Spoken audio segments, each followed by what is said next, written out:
वह भक्ति ईश्वर के प्रति परम प्रेम रूपा है। सूत्र के जो भी अनुवाद किए गए हिंदी में, उन सब में यही अनुवाद किया गया है, वह भक्ति ईश्वर के प्रति परम प्रेम रूपा है। पर संस्कृत में बात कुछ और है। सा त्वस्मिन् परम प्रेम रूपा, ईश्वर शब्द का प्रयोग नहीं किया है।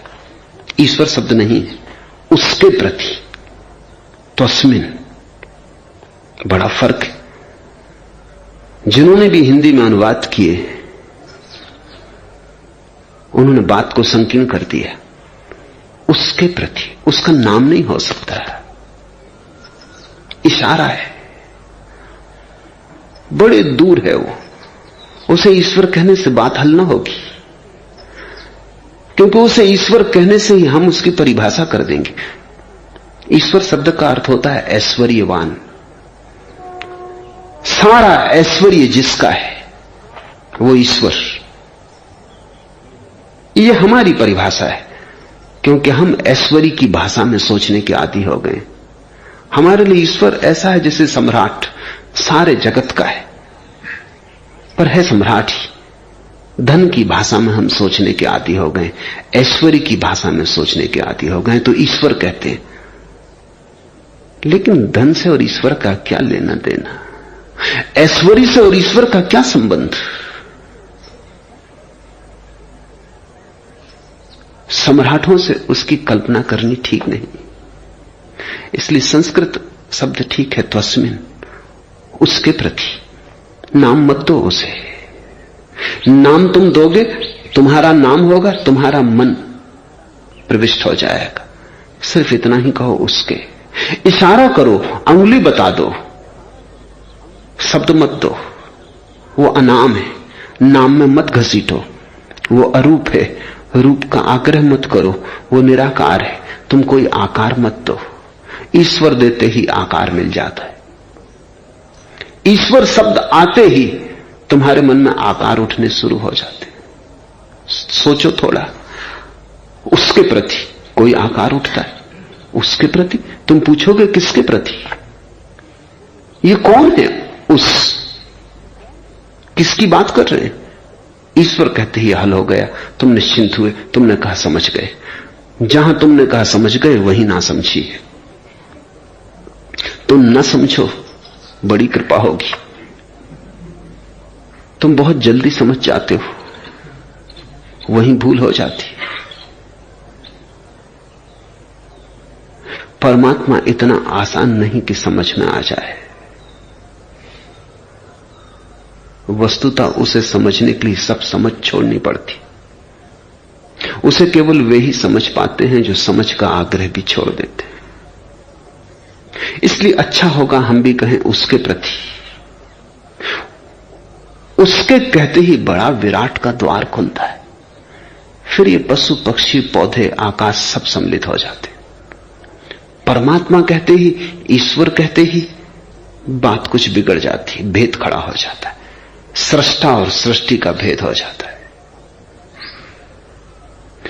फिर तुम सृष्टि की निंदा में लग जाते हो, सृष्टा की पूजा में। और कहीं सृष्टा और सृष्टि अलग नहीं है। सृष्टा शब्द ठीक नहीं, सृजन की ऊर्जा है। वही सृष्टि है, वही सृष्टा है। उसके प्रति कहना बिल्कुल ठीक है। सा त्वस्मिन् परम प्रेम रूपा, उसके प्रति परम प्रेम रूप है। न नाम का पता है, न धाम का पता है। इसका क्या अर्थ हुआ? इसका अर्थ यह हुआ कि प्रेम तो नाम धाम के बिना नहीं हो सकता, भक्ति हो सकती। प्रेम के लिए तो नाम धाम चाहिए। तुम अगर कहो कि मैं प्रेम में पड़ गया हूं और कोई पूछे किसके प्रति, तुम कहो इसका कुछ पता नहीं, तो तुम पागल हो।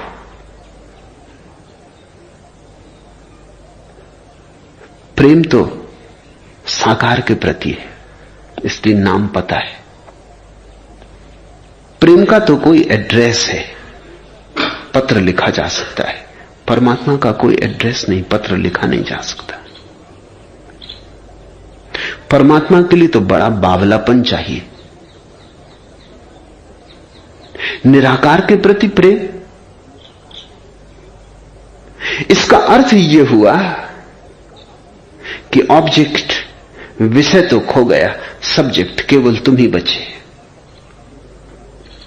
जिन्होंने परमात्मा के प्रति प्रेम जाना, उन्होंने वस्तुतः यही जाना कि वहां कोई भी नहीं है, बस प्रेम ही प्रेम है। असल में परमात्मा के प्रति प्रेम कहना ठीक नहीं है, वहां प्रति है ही नहीं। वहां सिर्फ प्रेम का निवेदन है, किसी के प्रति नहीं, सिर्फ प्रेम का आविर्भाव है। शुद्ध प्रेम की ऊर्जा का उठान है, उत्थान है, ऊर्ध्वगमन है, किसी के प्रति नहीं। पर कहना होगा तुम्हारी भाषा में, इसलिए सूत्र कहता है वह उसके प्रति परम प्रेम रूपा है। परम प्रेम तभी है जब प्रेमी की भी जरूरत न रह जाए। जब तक प्रेमी की जरूरत है तब तक तुम्हारा प्रेम परम प्रेम नहीं, निर्भर है।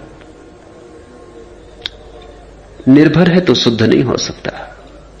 जिससे तुम प्रेम करोगे वो तुम्हारे प्रेम को आच्छादित करेगा, जिससे तुम प्रेम करोगे वो तुम्हारे प्रेम को रंग देगा, जिसको तुम प्रेम करोगे वो तुम्हारे प्रेम को ढंग देगा। परम नहीं हो सकता है। ऐसा समझो कि जब भी सोने का आभूषण बनाओगे तो शुद्ध न रह जाएगा, कुछ न कुछ मिलाना पड़ेगा, क्योंकि शुद्ध सोना इतना नाजुक है, उसके आभूषण नहीं बनते, उसमें कुछ मिलाना ही पड़ेगा। विजाती, कुछ तांबा मिलाओ, कुछ और मिलाओ, वो 18 कैरेट रह जाएगा, 20 कैरेट होगा, 22 कैरेट होगा, लेकिन शुद्ध नहीं हो सकता, 24 कैरेट नहीं हो सकता। ऐसा समझो कि भक्ति के जब तुम आभूषण बनाते हो तो प्रेम हो जाता है, और जब तुम प्रेम के आभूषणों को पिघला लेते हो और शुद्ध कर लेते हो तब भक्ति हो जाती।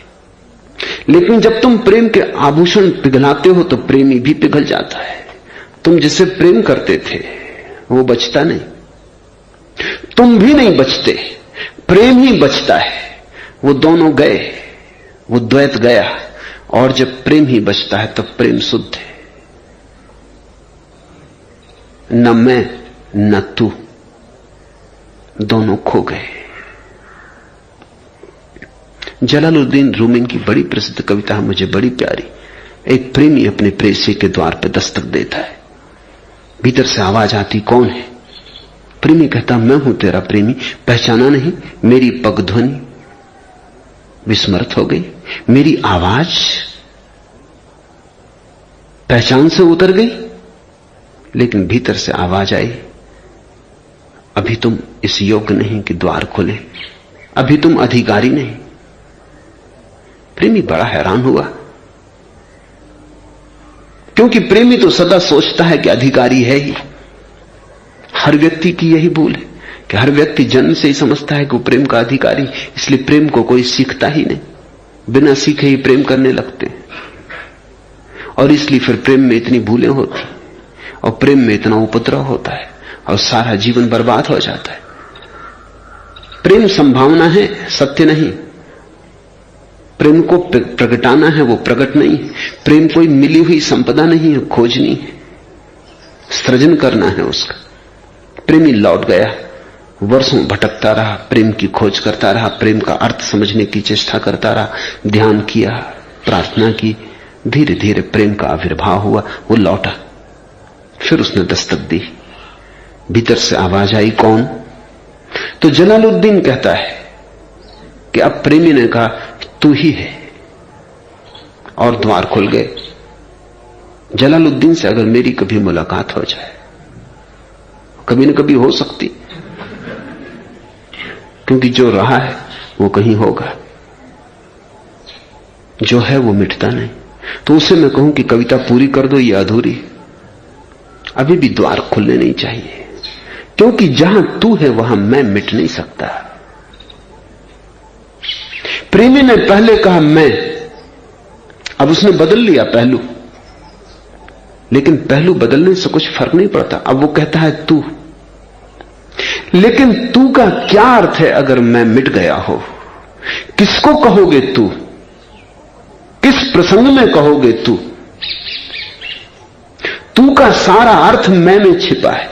जब तक मैं हूं तभी तक तू में अर्थ है, जब मैं ही ना रहा तो तू कौन?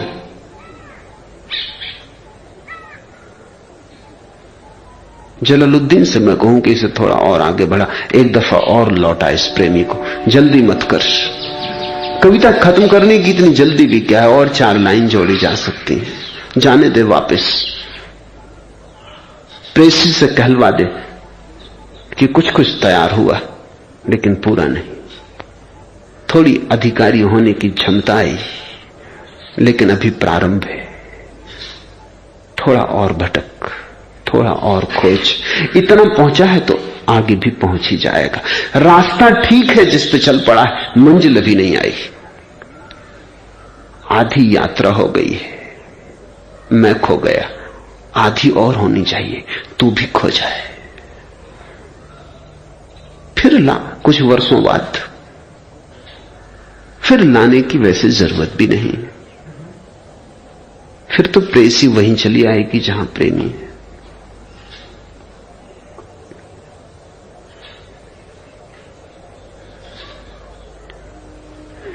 परम प्रेम तब है जब न प्रेमी रहा न प्रेसी रही, जब द्वंद्व खो गया। उसके प्रति परम प्रेम रूपा है। और तब